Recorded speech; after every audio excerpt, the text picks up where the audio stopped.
আজকে আমরা নবম শ্রেণীর প্রথম পর্যায়ক্রমিক মূল্যায়ন 2026 সালের বাংলা বিষয়ের সম্পূর্ণ উত্তর সহ নমুনা প্রশ্নপত্র সেট 3 সম্পর্কে আলোচনা করব। ওকে, তো চলো এই ভিডিওতে আমরা দেখে নিই ক্লাস 9-এর ফার্স্ট ইউনিট টেস্ট 2026 বেঙ্গলি সাবজেক্টের এই কোশ্চেন পেপার এবং তার উত্তরগুলো। তো ফার্স্ট সামেটিভ এক্সামে তোমাদের 40 নম্বরের পরীক্ষা হয় এবং সময় থাকে 1 ঘন্টা 30 মিনিট। তো দেখো এই প্রশ্ন এবং উত্তরগুলো যদি পিডিএফ ফাইল তোমরা পেতে চাও আমাদের অ্যাপের মধ্যে তোমরা যাবে, অ্যাপের লিঙ্ক ডেসক্রিপশন বক্সে দেওয়া আছে, সহজ লেসন অ্যাপের লিঙ্ক, সেখানে কিন্তু পেইড কোর্সের মধ্যে এর পিডিএফগুলো থাকবে, সেখান থেকে চাইলে তোমরা নিতে পারো এগুলোকে। 1 নম্বর দাগে বলা হচ্ছে কি, দেখো এই প্রশ্নপত্রের 1 নম্বর দাগে সঠিক উত্তরটি বেছে নিয়ে লিখতে হবে। এখানে 6টি প্রশ্ন দেওয়া আছে এবং প্রতিটা প্রশ্নের মান 1 নম্বর করে। একের দাগে কী দেওয়া আছে দেখো, ধীবর বৃত্তান্ত নাট্যাংশে জানু কে, এখানে অপশান রয়েছে প্রধান রক্ষী, এরপর হচ্ছে কোতোয়াল না হচ্ছে সেনাপতি। তো ধীবর বৃত্তান্ত নাট্যাংশে জানুক হচ্ছে কি, এখানে উত্তর লিখবে অপশন কয়েকটা রক্ষী। তারপর হচ্ছে 1-2 নম্বর, ঈশানে উড়িল মেঘ, ঈশান কোণ হচ্ছে উত্তর পূর্ব কোণ, উত্তর পশ্চিম কোণ, দক্ষিণ পশ্চিম কোণ না দক্ষিণ পূর্ব কোণ। তো ঈশান হচ্ছে উত্তর পূর্ব কোণ। 1-3 নম্বর, বাংলাদেশের এক কলেজের ডাকে ছিল আতিথ্য নেওয়া ও বক্তৃতা দেওয়া কোনোটি নয়, সঠিক উত্তর হবে আতিথ্য নেওয়া ও বক্তৃতা দেওয়া। তারপর দক্ষ থেকে দক্ষ, এই ক্ষেত্রে যে ধ্বনি পরিবর্তন ঘটেছে সেটা হচ্ছে নাস্তিক্য ভবন, অপিনিহিতি, মধ্য সরাগম না সমীভবন। তো এখানে কি হয়েছে, অপিনিহিতি, অপশন খয়েরটা আমাদের সঠিক উত্তর হবে, এখানে অপিনিহিতি, ঠিক আছে, এই ধ্বনি পরিবর্তন হয়েছে। পরের প্রশ্ন হচ্ছে, ল কোন ধরনের ধ্বনি, কম্পিত ধ্বনি, তাড়িত ধ্বনি, পার্শ্বিক ধ্বনি না উষ্ম ধ্বনি, উত্তর লিখবে পার্শ্বিক ধ্বনি। ওকে, এরপর মঙ্গল গ্রহের রং কি, নীল, লাল, হলুদ না সবুজ, সঠিক উত্তর হবে লাল। পরের প্রশ্ন হচ্ছে 2 নম্বর দাগে কম বেশি 15 শব্দে নিচের প্রশ্নগুলোর উত্তর লিখতে হবে। 1 × 10 = 10। জৈমিনীকে পূর্ব মীমাংসা দর্শন গ্রন্থের রচয়িতা এক বাকসিদ্ধ ঋষি। তো জৈমিনী হচ্ছেন এক বাকসিদ্ধ ঋষি। ওকে, নোঙর শব্দটি কবিতায় কোন অর্থে ব্যবহৃত হয়েছে? তো জীবনের রূপক অর্থে, অর্থাৎ বন্ধন, ঠিক আছে, বন্ধন এই অর্থে নোঙর শব্দটি ব্যবহার করা হয়েছে কবিতায়। তারপর সেও তো পাপ, কোনটা পাপ? তো নিজেদের স্বার্থে মজুরের উপর নজর রাখাটা, এটা হচ্ছে পাপ। তারপর সে স্বর্গের চাইতে লক্ষ যোজন দূরে থাকায় আমরা নিরাপদ বোধ করতুম, কোন স্বর্গের কথা বলা হয়েছে? যে স্বর্গে ঢুকতে গেলে অঙ্ক জানা আবশ্যক, সেই স্বর্গের কথা এখানে বলা হয়েছে। বিশেষত্ব, এই যে বিশেষত্বটা কী ছিল? বিশেষত্বটা হলো একসময় ইলিয়াস তল্লাটে সবচেয়ে ধনী ব্যক্তি ছিল আর কি। তারপর হচ্ছে তাড়িত ধ্বনি কাকে বলে, উদাহরণ দাও। যে বর্ণ উচ্চারণকালে জিহ্বা ওপরের তালুতে আঘাত করে তাকে তাড়িত ধ্বনি বলে, যেমন হচ্ছে ডয় শূন্য র বা ডয় বিন্দু র। অলাভ থেকে লাউ কী ধরনের ধ্বনি লোপ বুঝিয়ে দাও। তো দেখো এটি আদি স্বরলোপ, এখানে অ স্বরধ্বনি লুপ্ত হয়েছে, এখানে এই যে অ স্বরধ্বনি লুপ্ত হয়েছে, তাই এটা হচ্ছে আদি স্বরলোপের একটি উদাহরণ। তো রিকে মিশ্র ধ্বনি বলা হয় কেন? রি শব্দটি বাংলা স্বরধ্বনিতে স্থান পেলেও তাকে রয়ের হস্যিকার এই হিসাবেই কিন্তু উচ্চারণ করা হয়, ফলে এটি ব্যঞ্জন ও স্বরধ্বনির মিশ্রণে গঠিত বলে রিকে মিশ্র ধ্বনি বলা হয়। এরপর দ্বিস্বরধ্বনি কাকে বলে? তো দ্বিস্বরধ্বনি কি না, দ্রুত উচ্চারণের ফলে দুটি স্বরের মিলিত উচ্চারণকে দ্বিস্বরধ্বনি বলে। অভিশ্রুতি কাকে বলে? অপিনিহিতের ফলে এগিয়ে আসা হ্রস্বই বা হ্রস্বও তার পাশাপাশি স্বরধ্বনির সাথে অভ্যন্তরীণ সন্ধিতে মিলিত হয়ে স্বরধ্বনির যে পরিবর্তন ঘটায় তাকে হচ্ছে অভিশ্রুতি বলে। ওকে, এরপর 3 নম্বর দাগে কম বেশি 60 শব্দের মধ্যে যে কোনো একটি প্রশ্নের উত্তর লিখতে হবে। 3 × 1 = 3। 3-এর 1-এর দাগে সারা রাত মিছে দাঁড় টানি, দাঁড় টানার কথা দুবার উল্লেখ করা হয়েছে কেন? তো অজিত দত্তের লেখা নোঙর কবিতায় সুদূরে অবস্থিত সুন্দর স্বপ্নময় রূপকথার দেশের কল্পনা কবির মনকে প্রতি মুহূর্তে চঞ্চল করে তোলে, কিন্তু বাস্তবে সেখানে পৌঁছানো কবির পক্ষে কখনোই সম্ভব হয় না। তবুও কবির সুদূরের পিয়াসী মন অনেক আশা নিয়ে সারা রাত ধরে কল্পনার জাল বুনে চলে, কিন্তু সচেতন কবি জানেন নোঙর গিয়েছে পড়ে তটের কিনারে, অর্থাৎ জীবনের নৌকা সংসারের দায়িত্বে বাঁধা পড়ে রয়েছে, সে নৌকা আর চলবে না, তাই সেই নৌকার দাঁড় টানার কোনো মানে হয় না। 3-এর 2 নম্বর, কলিঙ্গে সোঙরে সকল লোক যে জৈমিনীকে তাকে সকল লোকে সোঙরে কেন? সোঙরে বলতে স্মরণ করে কেন, ওকে, বা ডাকে কেন? তো দেখো আমরা উত্তর লিখছি, কলিঙ্গ দেশে ঝড় বৃষ্টি কাব্যাংশে উল্লেখিত জৈমিনী হলেন এক বাকসিদ্ধ ঋষি, এনার নাম স্মরণ করলে বজ্রপাত বন্ধ হয়ে যায়, এই বিশ্বাসে বজ্রপাতের সময় মানুষ এর নাম কীর্তন করে। এরপর কলিঙ্গ দেশের আকাশে হঠাৎ ঘন কালো মেঘ জমে ওঠে। আকাশ ভাঙা মেঘ থেকে বৃষ্টি নামে মুষলধারায়। মেঘের গম্ভীর গর্জন, ঘন ঘন বজ্রপাত, ঝড়ের প্রবল তাণ্ডবে ভীত কলিঙ্গবাসী এই ভীষণ বিপদ থেকে উদ্ধার পাওয়ার আশায় ঋষি জৈমিনীকে স্মরণ করতে থাকে। পরের প্রশ্ন 4 নম্বর দাগে কম বেশি 60 শব্দের নিচে যে কোনো একটি প্রশ্নের উত্তর লিখতে হবে। প্রশ্নের মান 3 নম্বর। কারণ 1 দাগে ফলে ইলিয়াসের সম্পত্তিতে টান পড়লো। কেন ঘটলো বা কেন তার সম্পত্তিতে টান পড়লো আর কি, টান পড়লো এর সঙ্গে আর কি ঘটলো। তো ইলিয়াস যখন গরিব ছিল সেই সময় তার পুত্ররা ইলিয়াসের সাথে কাজ করত, কিন্তু অবস্থার উন্নতির সঙ্গে সঙ্গে তারা আয়েসি হয়ে ওঠে, অর্থাৎ অলস হয়ে ওঠে তার ছেলেরা। ধীরে ধীরে পুত্রদের সাথে বিবাদ বাড়লে ইলিয়াস তাদের কিছু সম্পত্তি দিয়ে আলাদা হয়ে যায় বা আলাদা করে দেন তাদেরকে। ফলে ইলিয়াসের সম্পত্তি হ্রাস পায় বা সম্পত্তিতে টান পড়ে। এরপর মরক এবং দুর্ভিক্ষের ফলে বহু গৃহপালিত পশুর মৃত্যু হয়। কিরবিজরা ইলিয়াসের সবচেয়ে ভালো ঘোড়াগুলি চুরি করে নিয়ে যায়। এইভাবে সময়ের সাথে সাথে ইলিয়াসের অবস্থার অবনতি ঘটে এবং 70 বছর বয়সে ইলিয়াস একেবারে শূন্য হয়ে যায় বা সব কিছু হারিয়ে যায়, নিঃসম্বল হয়ে পড়ে। তারপর 4-এর 2 নম্বর হচ্ছে স্কুলে কাকে বিভীষিকা বলা হতো এবং কেন। দাম গল্প অনুসরণের লেখক। তো দেখো, আলোচ্য উদ্ধৃতাংশে নারায়ণ গঙ্গোপাধ্যায়ের দাম গল্পের কথক সুকুমারের স্কুলের অঙ্কের মাস্টারমশাইয়ের কথা এখানে বলা হয়েছে। অঙ্কে অসাধারণ দক্ষ সেই মাস্টারমশাই যে কোনো অঙ্ক ওই মুহূর্তে সমাধান করে ফেলতেন। তিনি বিশ্বাস করতেন যে অঙ্ক না জানলে জীবন বৃথা। তাই মাস্টারমশাই অত্যন্ত নিষ্ঠা ভরে ছাত্রদের অঙ্ক শেখানোর চেষ্টা করতেন। ছাত্ররা অঙ্ক না পারলে মাস্টারমশাইয়ের প্রচণ্ড চড় তাদের পিঠে নেমে আসতো, কিন্তু কাঁদবার জো ছিল না। এ কারণেই তিনি ছাত্রদের কাছে বিভীষিকা ছিলেন। 5 নম্বর দাগে কম বেশি 60 শব্দের নিচে যে কোনো একটা প্রশ্নের উত্তর লিখতে হবে। প্রশ্নের মান 3 নম্বর এখানেও। 5-এর 1-এর দাগে ধীবর বৃত্তান্ত নাট্যাংশের ধীবর চরিত্রটি বিশ্লেষণ করুন। দেখো, ধীবর বৃত্তান্ত নাট্যাংশের কাহিনী ধীবরকে ঘিরে আবর্তিত হয়েছে। তার চরিত্রের যে সমস্ত পরিচয়গুলি পাওয়া যায় তা হলো 1 নম্বর সততা ও স্পষ্টবাদিতা। নাটকের শুরু থেকে ধীবরের মধ্যে সততা ও স্পষ্টবাদিতা লক্ষ্য করা যায়। আংটি চুরির অপবাদে অভিযুক্ত হয়ে প্রথম থেকে সে সত্য কথা বলতে চাইলেও রক্ষীরা তার কথায় কর্ণপাত করেননি। উপরন্তু তাকে বারবার বাটপার, গাঁটকাটা ইত্যাদি ইতর শব্দ শুনতে হয়েছে। 2 নম্বর শাস্ত্র জ্ঞান ও পেশার প্রতি শ্রদ্ধা। রাজশালক তার পেশা ও জাত নিয়ে কটূক্তি করলে সে বলেছে, যে বৃত্তি নিয়ে যে মানুষ জন্মেছেন সেই বৃত্তি নিন্দনীয় হলেও তা পরিত্যাগ করা উচিত নয়। এখানে ধীবরের শাস্ত্র জ্ঞান ও পেশার প্রতি শ্রদ্ধা লক্ষ্য করা যায়। তারপর 3 নম্বর পরিবারের প্রতি দায়বদ্ধতা। রাজ দরবার থেকে ছাড় পেয়ে তার উক্তি, প্রভু আজ আমার সংসার চলবে কিভাবে, এ থেকে তার পরিবারের প্রতি দায়বদ্ধতা লক্ষ্য করা যায়। নেক্সট, কৃতজ্ঞতা ও উদার মানসিকতা। পারিতোষিক পেয়ে যেভাবে বিদ্রুপকারী রাজশালককে প্রণাম করে ও অপর 2 রক্ষীকে তার অর্ধেক দান করেছে, তাতে তার কৃতজ্ঞ ও উদার চিত্তের পরিচয় মেলে। উদার চিত্ত মানে হচ্ছে তার যে উদার মন, তার পরিচয় মেলে। তারপরে দেখো, দুর্বাসার অভিশাপ কিভাবে শকুন্তলার ক্ষেত্রে লঘু হয়েছিল, অর্থাৎ লঘু বলতে তার অভিশাপটা কিভাবে একটু কমে গিয়েছিল আর কি। ঠিক আছে, তোমরা কি লিখবো দেখো, ধীবর বৃত্তান্ত নাট্যাংশে শকুন্তলাকে বিয়ে করে রাজা দুষ্মন্ত রাজধানীতে ফিরে যাওয়ার পর দীর্ঘকাল শকুন্তলার খোঁজ নিতে কোনো দূত আসে না।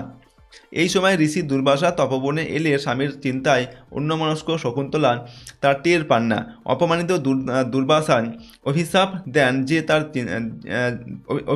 যে যার চিন্তায় শকুন্তলা মগ্ন সেই ব্যক্তি শকুন্তলাকে ভুলে যাবেন। শেষ অবধি শকুন্তলার সখীদের অনুরোধে দুর্বাসা বলেন যে কোনো নিদর্শন দেখাতে পারলে তবেই সাপের প্রভাব দূর হবে। অর্থাৎ যে অভিশাপ এই দুর্বাসা মুনি দিয়েছিলেন শকুন্তলাকে, তো তিনি বলেছেন যদি কোনো নিদর্শন দেখাতে পারে রাজা দুষ্মন্তকে, তাহলে এই সাপের প্রভাব বা অভিশাপটা দূর হবে। সখীরা দুষ্মন্তের দেওয়া আংটিটাকেই এই স্মারক চিহ্ন হিসাবে ধরে নেন। দুষ্মন্ত এই শকুন্তলাকে একটা আংটি দিয়েছিলেন, সেই আংটিটা এবার এই সখীরা মনে করলেন কি এই আংটিটাই হবে ভবিষ্যতের স্মারক চিহ্ন। অর্থাৎ আংটিটা শকুন্তলা দেখাবেন ওকে দুষ্মন্তকে, এবং তখন দুষ্মন্ত শকুন্তলাকে চিনতে পারবেন। তারপর হচ্ছে 6 নম্বর দাগে কম বেশি 150 শব্দের মধ্যে যে কোনো একটি প্রশ্নের উত্তর দাও। প্রশ্নের মান 5 নম্বর এখানে দেওয়া আছে। 6-এর 1-এর প্রশ্ন, কলিঙ্গ দেশে ঝড় বৃষ্টির ফলে শস্য ও ঘরবাড়ির কেমন অবস্থা হয়েছিল? তো মুকুন্দ চক্রবর্তী রচিত চণ্ডী মঙ্গল কাব্যের আখেটিক খণ্ডের অন্তর্গত কলিঙ্গ দেশে ঝড় বৃষ্টি কাব্যাংশে দেবী চণ্ডী তার কৃপাধন্য ব্যাধ কালকেতুর তৈরি গুজরাট নগরে বসতি প্রতিষ্ঠার জন্য কলিঙ্গ দেশে প্লাবন ঘটান। কলিঙ্গের আকাশে ঈশান কোণে মেঘ জমা হয়, ঘন ঘন বিদ্যুতের ঝলকানি দেখা যায়, দূর দিগন্তে মেঘের গম্ভীর ধ্বনির সঙ্গে শুরু হয় মুষলধারায় বৃষ্টি। বিপদের আশঙ্কায় প্রজারা ঘর ছেড়ে দ্রুত পালাতে থাকে। ঝড়ের দাপটে শস্যক্ষেত এবং সবুজ গাছপালা নষ্ট হয়ে যায়। 8টি দিকের 8টি হাতি যেন মুষলধারায় সব ভাসিয়ে নিয়ে যেতে চায়। প্রবল বর্ষণে পথঘাট জলে ডুবে যায়। ঘোর অন্ধকারে দিন রাত্রির পার্থক্য মুছে যায়। জলমগ্ন রাস্তায় সাপ ভেসে বেড়াতে থাকে। ভীত প্রজারা এই ভয়াবহ দুর্যোগ থেকে নিস্তার পেতে ঋষি জৈমিনীকে স্মরণ করতে থাকে। 7 দিন ধরে অবিরাম বর্ষণের ফলে কৃষিকাজ যেমন ক্ষতিগ্রস্ত হয়, ঘরবাড়িও নষ্ট হয়ে যায়। ভাদ্র মাসের তালের মতো বড় আকারের সিল ঘরের চাল ভেদ করে পড়তে থাকে। দেবীর আদেশে সমস্ত নদ নদী কলিঙ্গের দিকে ছুটে আসে। দেবীর আদেশে পর্বতের মতো উঁচু ঢেউয়ের আঘাতে বাড়িঘর ভেঙে পড়ে। দেবী চণ্ডীর আদেশে সৃষ্ট এই ভয়াবহ প্রাকৃতিক বিপর্যয়ে অসহায় ভিতর প্রজারা বিপদের আশঙ্কায় শেষ পর্যন্ত কলিঙ্গ ত্যাগ করে চলে যায়। ওকে, তো এই কলিঙ্গ দেশে ঝড় বৃষ্টির যে কাব্যাংশ, সেখানে ঝড় বৃষ্টির ফলে কী হয়েছিল কলিঙ্গ দেশে, শস্য এবং ঘরবাড়ির কেমন অবস্থা হয়েছিল এবং সেই বিপর্যয়ের ঘটনা সেটা আমরা এখানে লিখলাম। পরের প্রশ্ন, নোঙর কবিতায় কবির বাসনা কী ছিল? তার বাসনা পূর্ণ হয়নি কেন? তো কবি অজিত দত্ত নোঙর কবিতায় বলেছেন যে নৌকা ভরা পণ্য নিয়ে তিনি সাতসাগরের পাড়ি দিতে চান, কিন্তু কখন তটের কিনারে নোঙর পড়ে গেছে তিনি বুঝতেও পারেননি। নৌকো যে আর তট ছেড়ে যাবে না কখনো তা তিনি জানেন, তবু মন যেন এই সত্য মানতে চায় না। কঠিন সত্যটি জানা সত্ত্বেও কবি সারারাত দাঁড় টেনে চলেন। এই কারণেই তার বাসনা পূর্ণ হয়নি। এই দাঁড় টানার মধ্যে দিয়ে কবির অদম্য মানসিকতার পরিচয় পাওয়া যায়। তিনি জানেন সমাজ সংসারের নানা বন্ধন তাকে আষ্টে পৃষ্ঠে বেঁধে রেখেছে, তবু তার কল্পনা বিলাসী মন বাঁধনহারা জীবনের স্বাদ পেতে চায়। তাই তিনি অবিরাম দাঁড় টেনে চলেন। কবি জানেন তার বাসনা হয়তো কোনোদিনই পূরণ হবে না, তবু স্বপ্নময় জীবনের অনুসন্ধানে তার ক্লান্তি নেই। দূর সাগরে পাড়ি দেওয়ার স্বপ্ন তাকে বাঁচিয়ে রাখে। পরের প্রশ্ন 7 নম্বর থেকে কম বেশি 150 শব্দের মধ্যে যে কোনো একটি প্রশ্নের উত্তর লিখতে হবে। প্রশ্নের মান 5 নম্বর। তো 7-এর 1-এর প্রশ্ন, মোহাম্মদ শাহ কেমন ধরনের লোক? ইলিয়াস ও তার স্ত্রীর ওপর কী ধরনের সহৃদয়তা প্রদর্শন করেছিল? তো মোহাম্মদ শাহ নিজে ধনী না হলেও তার অভাব ছিল না। সে ছিল খুব ভালো লোক। ওকে, তাই ইলিয়াসের দুরবস্থায় তার খুব দুঃখ হয় এবং সে ইলিয়াস ও তার স্ত্রীকে নিজের বাড়িতে এসে থাকতে বলে। এর বিনিময়ে ঠিক হয় ইলিয়াস তার ক্ষমতা অনুযায়ী গরমকালে তরমুজ খেতে কাজ করবে আর শীতকালে গরু ঘোড়াদের খাওয়াবে। তার স্ত্রী শামসেবাগি ঘটকিগুলোর দুধ দুইবে এবং কুমিজ তৈরি করবে। মোহাম্মদ শাহ তাদের দুজনেরই খাওয়া পড়ার দায়িত্ব নেয়।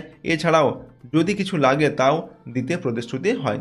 এটা হচ্ছে আমরা লিখলাম মোহাম্মদ শাহ কেমন ধরনের লোক ছিলেন সেটা লিখলাম, আর ইলিয়াস ও তার স্ত্রীর উপর তিনি কী ধরনের সহৃদয়তা প্রদর্শন করেছিলেন, তাদের কীভাবে সাহায্য করেছিলেন সেটা আমরা লিখলাম। তাদের 2 নম্বর হচ্ছে, এই অপরাধ আমি বইব কী করে, এ লজ্জা আমি কোথায় রাখবো? বক্তা কোন কৃতকর্মের জন্য এই অনুতাপ করেছেন? গল্পে এই অপরাধ বোধ ও আত্মগ্লানি দূর হয়ে কিভাবে আত্মশুদ্ধি ঘটল তা বুঝিয়ে দাও। দেখো আমরা উত্তর লিখছি। দাম গল্পে কথকের ছোটোবেলার বিভীষিকা স্বরূপ ছিলেন তার স্কুলের অঙ্কের মাস্টারমশাই। অঙ্ক শেখানোর জন্য তার কঠোর শাসন, তীব্র বকাঝকা কথকদের কাছে আতঙ্ক হয়ে গিয়েছিল। এই আতঙ্কের রেশ এতটাই তীব্র ছিল যে MA পাশ করার পরেও দুঃস্বপ্নে মাস্টারমশাই এসে হাজির হতেন সামনে, অর্থাৎ স্বপ্নে তিনি মাস্টারমশাইকে দেখতেন। ওকে, তারপরে যখন জেগে উঠে ভাবলেন যে তিনি এখন কলেজে বাংলা পড়ান, স্কুলে অঙ্ক করেন না, তখন এক গভীর তৃপ্তি অনুভব করলেন। মাস্টারমশাইয়ের উপরে মধুর প্রতিশোধ নেওয়ার সুযোগ কথক পেয়ে যান যখন একটি পত্রিকার পক্ষ থেকে ছেলেবেলার গল্প লেখার অনুরোধ আসে। তার লেখায় বকাঝকা করে এবং তাড়না করে যে কাউকে শিক্ষা দেওয়া যায় না, নিজের অঙ্ক শিক্ষার ব্যর্থতার কথা বলে এ কথাই বুঝিয়ে দেন কথক। কিন্তু বাংলাদেশের প্রান্তবর্তী কলেজে বক্তৃতা দিতে গিয়ে বহুদিন পরে বয়সের ভারে জীর্ণ সেই মাস্টারমশাইয়ের সঙ্গে যখন কথকের আবারও দেখা হয়, কথকের সব ধারণা পাল্টে যায়। মাস্টারমশাই শুধু তার বক্তৃতারই প্রশংসা করেন না, জামার পকেট থেকে বের করেন সেই জীর্ণ পত্রিকা, যাতে ছিল মাস্টারমশাইকে নিয়ে কথকের লেখা বাল্য স্মৃতিটি। আমার ছাত্র আমাকে অমর করে দিয়েছে। মাস্টারমশাইয়ের মুখে এই কথা শুনে আত্মগ্লানিতে মাটিতে মিশে যান কথক। সন্তান বড় হলে অন্যায় শুধরে দেবে, নিজের এই মূল্যায়নে মাস্টারমশাই যেন অনন্য মহিমা নিয়ে ধরা পড়ে কথকের সামনে। কথকের মনে হয় তিনি যেন স্নেহ মমতার এক মহাসমুদ্রের সামনে এসে দাঁড়িয়েছেন। এই লজ্জাবোধে আর মাস্টারমশাইয়ের উদারতার সামনে নত হওয়ার মাধ্যমে তার আত্মশুদ্ধি ঘটে। পরের প্রশ্ন 8 নম্বর দাগে কম বেশি 150 শব্দের মধ্যে যে কোনো একটি প্রশ্নের উত্তর দাও। প্রশ্নের মান এখানে 5 নম্বর রয়েছে। 8-এর 1-এর প্রশ্ন, আমি মোটেই বিশ্বাস করি না। বক্তা কি বিশ্বাস করেন না? বক্তার মনোভাব ব্যক্ত করো। তো প্রফেসর শঙ্কু নিজের তৈরি রকেটে চেপে মঙ্গলের উদ্দেশ্যে পাড়ি দেওয়ার জন্য কেবলমাত্র বুদ্ধিমান লোকেরই প্রয়োজন একথা তিনি বিশ্বাস করেন। ওকে, যেটা প্রফেসর শঙ্কু, সেখান থেকে দেওয়া হচ্ছে এই প্রশ্নটা। তো পরের পাঠের উত্তরটা আমরা দিচ্ছি, দেখো। মঙ্গল অভিযানে প্রফেসর শঙ্কু পোষা বিড়াল নিউটন, ভৃত্য প্রহ্লাদ এবং যন্ত্রমানব বিধুশেখরকে সঙ্গে নেওয়ার পরিকল্পনা করেছিলেন। শঙ্কুর মতে যে কোনো অভিযানে শুধু বুদ্ধিমান মানুষ থাকলেই চলে না, সঙ্গে সাহসী লোকেরও প্রয়োজন হয়। অনেক ক্ষেত্রেও স্বল্প বুদ্ধির মানুষেরা বেশি সাহসী হয়, কেননা তারা ভয়ের কারণটা ভেবে বার করতে অনেক সময় নেয়। এই জন্য অ্যাসিডের শিশি উল্টে পড়ায় ভয়াবহ বিস্ফোরণের আশঙ্কায় শঙ্কু নিশ্চল হয়ে পড়েন। অথচ প্রহ্লাদ সাহসিকতার সঙ্গে কিছু না জেনেও ক্ষিপ্র হাতে গামছা দিয়ে অ্যাসিড মুছে ফেলে বিস্ফোরণের সম্ভাবনা সহজেই নির্মূল করে দেয়। তাই তার মঙ্গল অভিযানে তিনি তার সঙ্গ নির্বাচনের মাধ্যমে তার দূরদর্শিতা, অভিজ্ঞতা ও বিচক্ষণ মনের পরিচয় দিয়েছেন। পরের প্রশ্ন, কিন্তু সে ডায়েরি তারকবাবুর কাছে এলো কী করে? প্রফেসর শঙ্কুর ডায়েরি তারকবাবুর হস্তগত হওয়ার বৃত্তান্ত সংক্ষেপে আলোচনা করো। তো ভবঘুরে তারক চাটুর্যের বর্ণনা থেকে জানা যায় যে সুন্দরবনের মাথারিয়া অঞ্চলে একবার একটা উল্কাখণ্ড পড়েছিল। খবরের কাগজ পড়ে তিনি জানতে পারেন পাথরটা বেশ বড়। সেই সঙ্গে এই খবরও জানতে পারেন যে অত বড় উল্কাপাতের ফলে সেখানে অনেক জন্তু জানোয়ার মারা যায়। তাই সুযোগ সন্ধানী তারকবাবু সেখানে গিয়েছিলেন বাঘছাল পাওয়ার আশায়, কিন্তু জানোয়ারের ছাল বিক্রি করে অর্থলোভের আকাঙ্ক্ষায় সুন্দরবনে গেলেও সেখানে পৌঁছতে তার লেট হয়ে যায়। ফলে আশাহত হন তারকবাবু। বাঘ হরিণের আশা ত্যাগ করে গোসাপের ছাল নিয়ে পুরোপুরি সন্তুষ্ট হতে পারেন না তিনি। তাই উল্কা পড়া গর্তে তখনও খোঁজ চালিয়ে যেতে থাকেন আশাবাদী চাটুর্য মশাই। হঠাৎ উল্কার পাথরটির খুব কাছেই মাটির মধ্যে লাল কি একটা পড়ে থাকতে দেখেন তিনি। তারপর তিনি টেনে তুলে দেখেন ডায়েরি, আর তা খুলে দেখেন প্রফেসর শঙ্কুর নাম। এইভাবে তারকবাবু সুন্দরবনের মাথারিয়া অঞ্চলে উল্কা পড়া গর্ত থেকে প্রফেসর শঙ্কুর ডায়েরিটা পান। 9 নম্বর দাগে নিম্নলিখিত অংশটির ভাব সম্প্রসারণ করো।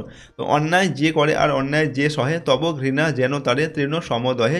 এটা ভাব সম্প্রসারণ করে লিখতে হবে। তো অন্যায়ের মতো কুৎসিত ব্যাপার আর কিছুই নেই। কুৎসিত জিনিসকে আমরা যেমন ঘৃণা করি, অন্যায়কেও তেমনি আমাদের ঘৃণা করা উচিত। দুর্বলের উপর এই হাতিয়ারটি প্রয়োগ করে সবলরা তাদের খেয়াল ও স্বার্থ চরিতার্থ করে থাকে। এরা নিজেদের প্রভাব অটুট রাখার জন্য সমাজের সর্বস্তরে সুন্দরভাবে জাল বিছিয়ে রাখে। তাই অন্যায়ের প্রতিকার হয় না, পরিবর্তে শোনা যায় অন্যায়ের অট্টহাসি। মোট কথা, এটি একটি কুৎসিত ষড়যন্ত্র। অন্যায় যে করে সেই অন্যায়কারীকে প্রতিরোধ করা দরকার। কিছু না পারলে অন্তত ঘৃণা করা দরকার। এই অন্যায়কারীর সঙ্গে আর একজনকে সমানভাবে ঘৃণা করা দরকার, যিনি অন্যায় সহ্য করছেন।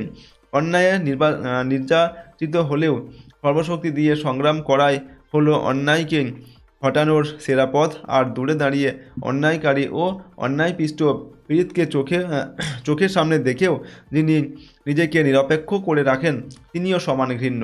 কবির ভাষায় আমাদের ঘৃণা এই ধরনের মানুষদের যেন তৃণের মতো পুড়িয়ে ছাই করে দেয়। পরেরটা দেখো রয়েছে, অথবা দিয়ে সবার ওপরে মানুষ সত্য, তাহার ওপরে নাই। তো মানুষে অনেক ধরনের বিভেদ বৈষম্য থাকতে পারে, কিন্তু সামগ্রিক বিবেচনায় সবচেয়ে বড় সত্য হচ্ছে আমরা সবাই মানুষ। সব মানুষ একই সৃষ্টিকর্তার সৃষ্টির মধ্যে মানুষ সর্বশ্রেষ্ঠ। পৃথিবীর একই জল হাওয়ায় আমরা বেড়ে উঠি, আমাদের সবার রক্তের রং লাল, তাই মানুষ একে অন্যের ঘনিষ্ঠ আত্মীয়। ভৌগোলিকভাবে আমরা যেখানে থাকি না কেন, অথবা আমরা যে যুগেরই মানুষ হই না কেন, আমাদের একটাই পরিচয়, আমরা মানুষ। কখনো কখনো স্বার্থসিদ্ধির জন্য আমরা জাত কুল ধর্ম বর্ণের পার্থক্য তৈরি করে মানুষকে দূরে ঠেলে দিই, একদল আরেক দলকে ঘৃণা করি, পরস্পর হানাহানিতে লিপ্ত হই।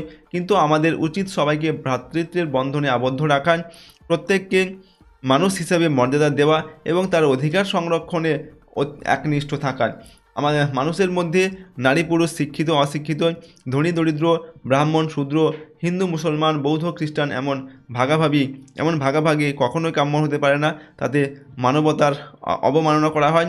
সব ধর্ম বর্ণ গোত্রের মানুষকে মানুষ হিসেবে স্বীকৃতি দিয়ে বিশুদ্ধভাবে ভালোবাসতে পারলেই বিশ্বে প্রার্থিত সুখ ও সমৃদ্ধি প্রতিষ্ঠিত হবে। তো এই ছিল তোমাদের ক্লাস 9-এর ফার্স্ট ইউনিট টেস্ট বা ফার্স্ট সামেটিভ এক্সাম 2026 সালের বাংলা বিষয়ের একটি কোশ্চেন পেপারের সম্পূর্ণ উত্তর আমরা আলোচনা করলাম। প্রশ্নোত্তরগুলো তোমরা ভালোভাবে প্র্যাকটিস করবে এবং মুখস্থ করবে। এটা 3 নম্বর সেট দেওয়া হলো, এর আগে আরও 2টি সেট আমি দিয়েছি, তো টোটাল 5টি সেট আমি তোমাদের দেবো। এই 5টা সেট তোমরা প্র্যাকটিস করবে, তাহলে দেখবে এর মধ্যে থেকেই, এই সেটগুলোর মধ্যে থেকে তোমরা কিন্তু পরীক্ষায় প্রশ্ন কমন পাবে। আর যদি এই সমস্ত প্রশ্নদের পিডিএফগুলো তোমরা পেতে চাও, আমাদের অ্যাপটিকে ডাউনলোড করবে, অ্যাপের লিঙ্ক ডেসক্রিপশন বক্সে রয়েছে এবং পেইড কোর্সের মধ্যে পিডিএফগুলো দেওয়া থাকবে। প্রথমে অ্যাপটিকে ইনস্টল করার পর তোমাদের রেজিস্টার করে নিতে হবে, এখানে নাম ফোন নাম্বার এই সমস্ত দিয়ে, ঠিক আছে। সিটি এখানটা তোমরা নিজের এলাকার নাম লিখবে, আর পাসওয়ার্ড হচ্ছে নিজের মতো তৈরি করে পাসওয়ার্ড দিয়ে রেজিস্টার করবে। পরের বার লগ ইন করার সময় সেম ফোন নাম্বারের সেম পাসওয়ার্ড দিয়ে লগ ইন করবে, এবং তারপর অ্যাপের মধ্যে তোমরা ফ্রি কোর্স এবং পেইড কোর্স সব কিছু রয়েছে, সেগুলো তোমরা ব্যবহার সেখানে করতে পারো, ঠিক আছে। দেখো এই চ্যানেলে তোমরা যদি নতুন হয়ে থাকো, চ্যানেলটিকে সাবস্ক্রাইব করবে এবং বেল আইকনে প্রেস করে অল অপশানটিকে সিলেক্ট করবে পরবর্তী ভিডিওগুলিকে পাওয়ার জন্য, এবং ভিডিওটি লাইক করবে, ভিডিওটি বন্ধু বান্ধবের সঙ্গে শেয়ার করবে, কমেন্ট বক্সে তোমাদের মতামত অবশ্যই লিখবে। তো আজকে আমরা ভিডিওটি এখানে শেষ করছি। সম্পূর্ণ ভিডিওটি দেখার জন্য অসংখ্য ধন্যবাদ।